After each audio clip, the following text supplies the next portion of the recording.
ხორბლის ფასი არ მოიმატებს ტევესამთან სოფლის მეურნეობის მინისტრი შალვა ფიფია აცხადებს, რომ წელს 150,000 ტონა ხორბლის მოსავალი მიიღეს.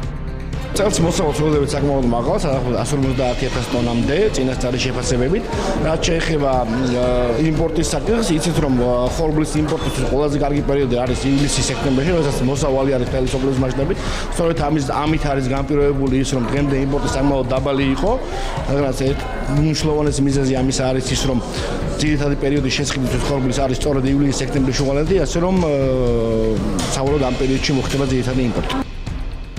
მეხორბლეთა ასოციაციის ხელმძღვანელი ლევან სილაგაძე ადასტურებს, რომ ფასის გაზრდის საშიშროება არ არსებობს იმის მიუხედავად, რომ წელს დაახლოებით 600,000 ტონა ხორბლის იმპორტი იქნება საჭირო. საქართველოს ხორბლით სამი ქვეყანა, რუსეთი, უკრაინა და ყაზახეთი ამარაგებს.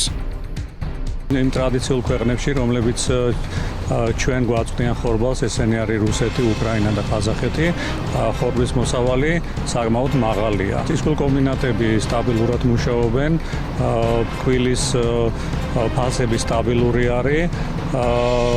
ივნისის თვესთან შედარებით ფასები შემცირდა დაახლოებით 2-3 ლარით და დღესდღეობით ერთომარა ფქვილზე და დღესდღეობით ის შეადგენს 37-დან 40 ლარის ფარგლებში.